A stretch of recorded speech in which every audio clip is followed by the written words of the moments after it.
Back when the third episode of the revival came out, I was considering doing a video on why I don't want Jack and Ashi's relationship to have a romantic angle to it. The whole deer encounter exemplifying Ashi's naivete felt like it could be heavy-handed foreshadowing, and thus I thought about addressing my thoughts on such a story route. I never got around to it simply because I never found the time, and now time for me is even worse as I'm really far behind on my Adventure Time Elements mega review. Well, I guess I have one idea I can strike off my list of potential videos, cause it's too late now.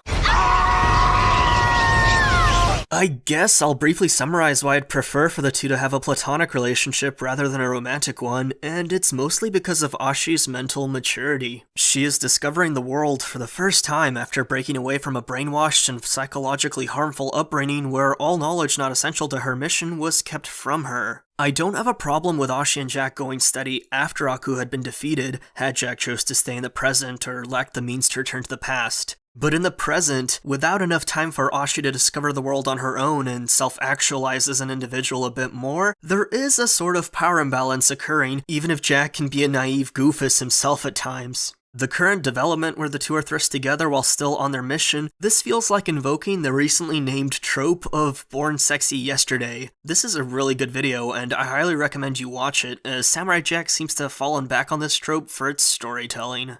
Then, there's also the fact that if Ashi ends up being killed in the final fight against Aku after her and Jack began to have a blossoming romance, well, that's another worn out and boring trope sprinkled on further, and I hope the story doesn't wrap up in such a way. I think I'd prefer a happy ending where Jack just decides to live in the future after slaying Aku with Ashi. At this point, I'd find that the less boring route. So, I personally do not like this development. I think it opens up a can of problematic aspects that the story won't tackle since there's not enough time. I don't think it's a great move from a narrative standpoint. All that being said, I actually liked this episode. I enjoyed it. It was really fun. Very early on, we have a boner joke about Jack's sword poking Ashi, and everybody should have known what we're getting into at that point. My big knee-jerk reaction of no, no, no, no, no escaped from my body at that first scene, and then after a weighty exhale, I was ready to see what the rest of the episode offered and how it was going to treat a developing spark between these two dorks. And like I said, I had a good time overall. I thought the sheer fact that there's romance was going to sour the episode for me after the boner joke, but no, by the end, I was sold on the presentation that the creators went with.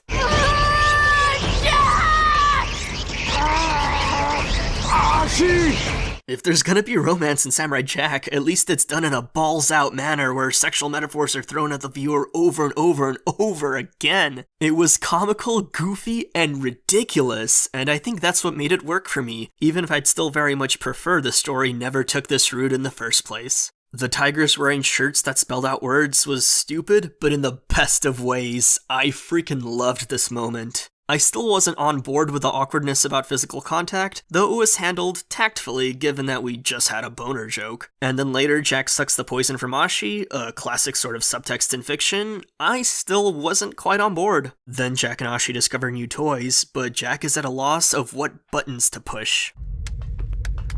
This is the point where the episode began to win me over because it's just so silly. The awkward double entendre dialogue about lacking the knowledge to use the weapon was fantastic, and by this point, I was on board. Why aren't you using the weapon? I don't know how to use it. Maybe I can try. Okay. I can't get it to work! I also really appreciate that while Ashi was made naked, I didn't really get much of a male gaze vibe on portraying her nude form. The framing and directing made it all about the action, and that was great. Her being nude played into the sexual subtext of the silly scenario rather than being titillating. Then Jack decides to get nearly nude as if that fixes anything, the donkus he is. And then after Ashi yells, I can't hold it anymore! This amazing scene happens. And it just keeps going. And going, and going. And after the panting, after the metaphorical sexual tension had climaxed, the two mesh faces and make out to the sultry tones of Dean Martin.